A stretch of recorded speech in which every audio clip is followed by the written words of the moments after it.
The pen hovered over the paper, a simple Parker fountain pen, black barrel, gold nib. But in that room, under the yellow haze of a single swinging bulb, it looked like a weapon. It weighed more than the .38 special tucked into the waistband of the man sitting across the table.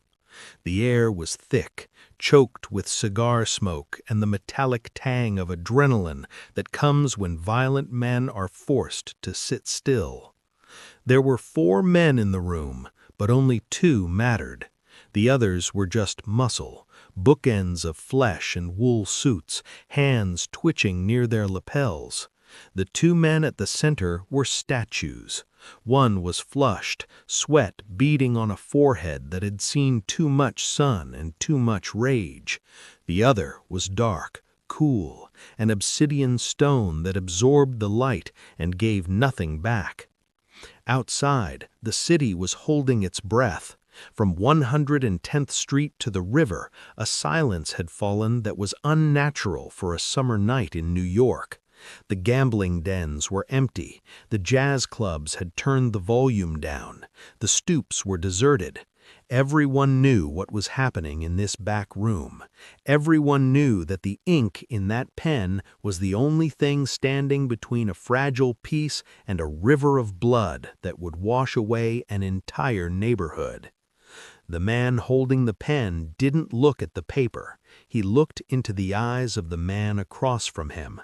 He was looking for a blink, a tremor, a sign that the empire sitting opposite him was cracking. Because this wasn't just a contract, it wasn't a bill of sale, it was a line in the sand drawn with a calm so terrifying it froze the blood of the men watching. If the pen touched the paper, the war ended.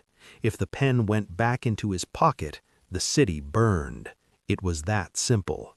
And the man holding it knew that once he signed, there was no going back. He was signing away his anonymity. He was signing his life over to a destiny that would hunt him until his grave. He slowly lowered the nib. The sound of the scratch against the parchment was the loudest noise in the world. If you're drawn to the untold power stories of Harlem and the men who ruled without noise, you're already in the right place. This is Bumpy Johnson Files. Subscribe and tell us in the comments where you're watching from and what time it is right now. The ink dried, but the stain it left would last for 40 years. History books will tell you about the treaties signed by nations, the armistices that ended world wars. They document the generals and the presidents, but they never found the file on this room. They never recorded the moment a black man from South Carolina stared down the entire infrastructure of the Italian-American crime syndicate and forced them to blink. This file was erased because it didn't fit the logic of the time. The logic said that power flowed downhill, from the politicians to the mob, and from the mob to the streets. This story reverses that flow. It is the story of how the streets forced the mountain to move. It is a story that proves that leverage isn't about how much money you have in the bank.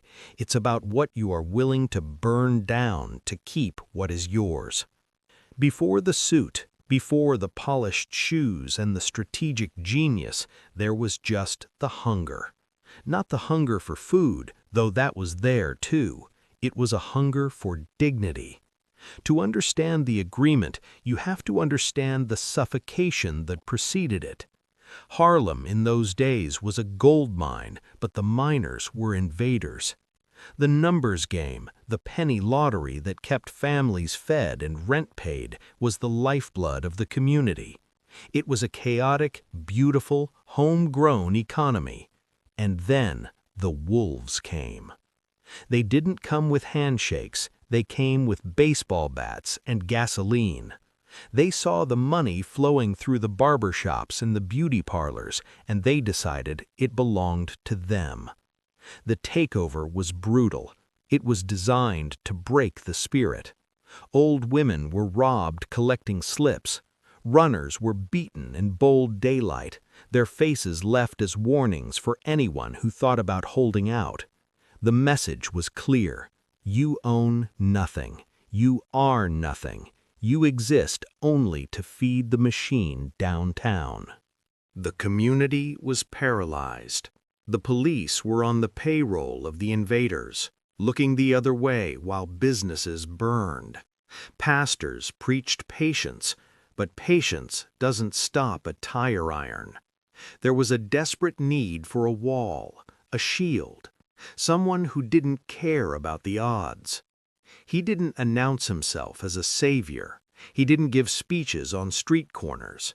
He started as a shadow in the periphery of the violence, a problem solver. When a shopkeeper was threatened, he would appear, quiet and thoughtful. He wouldn't shout.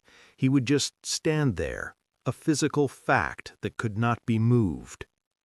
He saw the landscape differently. The old guard of Harlem's numbers bankers were businessmen. They were soft.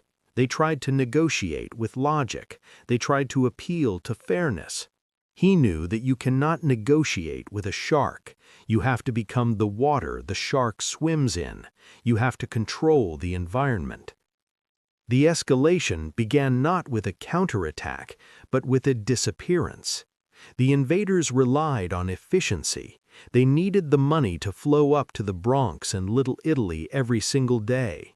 He disrupted the flow. Couriers would vanish. Drop spots would be empty. The money just evaporated. It wasn't theft. He didn't keep it. He redistributed it. He gave it back to the people who had lost it.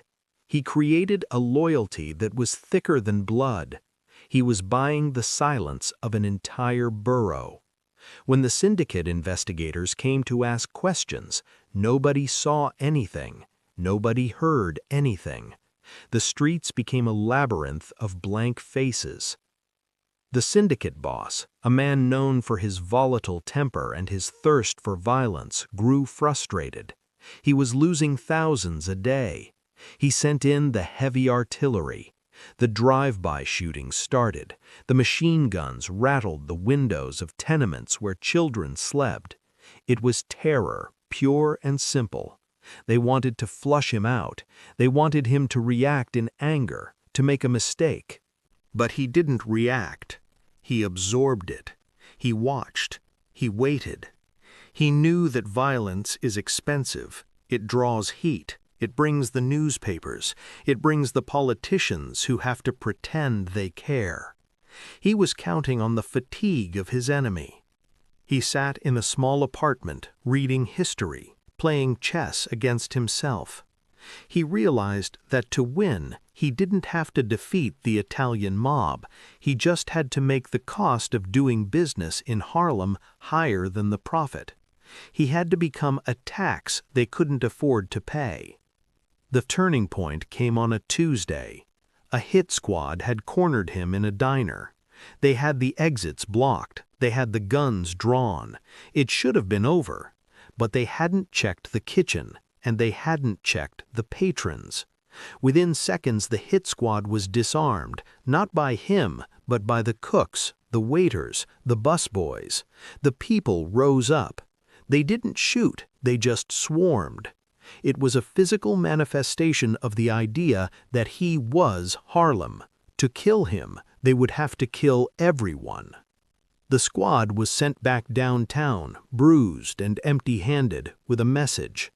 The message wasn't written on paper. It was spoken by the silence of the neighborhood. We are not for sale.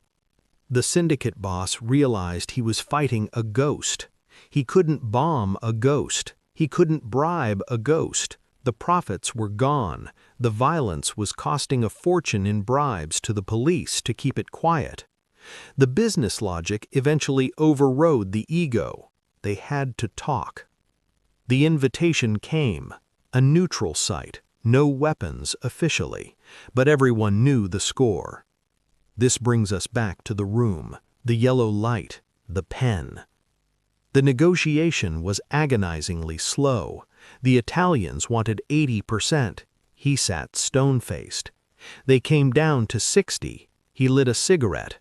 They threatened to burn the whole avenue. He exhaled smoke and said nothing. He wasn't negotiating for a percentage. He was negotiating for sovereignty. "You can have your cut," he finally said, his voice low, a rumble in the small room, "but you don't run the streets. My men run the streets. My bankers hold the books. You stay downtown. You collect from me. You don't touch the people." It was an audacious demand. He was telling the most powerful criminal organization in America that they were essentially silent partners in their own conquest. The insults flew. The man across the table turned purple. But the logic was undeniable. Without him, they had zero. With him, they had a steady stream of income with no headaches, no violence, no heat. He was offering them peace, but at the price of their pride. The tension in the room spiked. A hand moved toward a jacket pocket. The air crackled. This was the moment, the precipice. He didn't flinch. He just looked at the pen. He knew the man across from him was a businessman first and a killer second. Greed is a powerful peacemaker. The Italian boss gritted his teeth. He looked at his muscle, then back at the calm, dark figure across the table. He realized he had been checkmated. He could kill this man, yes, but another would rise, and the war would go on, and the money would stop.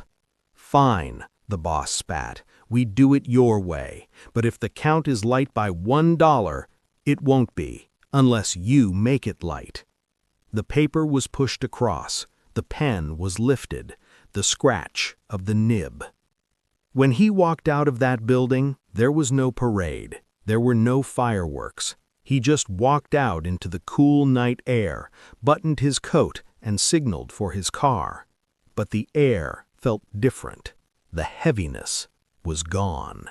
Word spread by morning. The war was over. The Italians were pulling back. The runners were back on the corners. The shops opened without fear.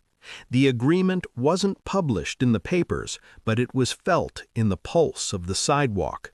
It was a victory of intellect over brute force. He had secured Harlem's freedom to operate. He had carved out a kingdom within an empire. He became the buffer, the gatekeeper. Nothing moved in or out without his nod. The agreement turned him into a legend. He wasn't just a gangster anymore. He was a statesman of the underworld. He walked the streets not with a posse of gunmen, but often alone or with a single driver. He didn't need the guns anymore. He had something more powerful. He had the respect of his enemies. They knew he was the only man who could hold the chaos at bay. Years later, when the younger generation asked him how he did it, how he stared down the barrel of the syndicate and lived, he wouldn't boast. He would just smile, a thin, enigmatic smile. He understood something fundamental about power that the loud men never grasped. Power is not given. It is not inherited. It is taken, inch by inch, in the quiet moments when you refuse to move. The agreement wasn't about money. It was about defining the boundaries of one's own existence. It was about drawing a line in the concrete and saying, "This far and no further." He died years later, watching the world change again, but that night in the room with the yellow light remained his masterpiece. It was the night he taught the world that a man with a mind is more dangerous than an army with guns. True freedom isn't the absence of walls, it's the ability to build your own gate. This is Bumpy Johnson Files. Subscribe for the stories history tried to bury.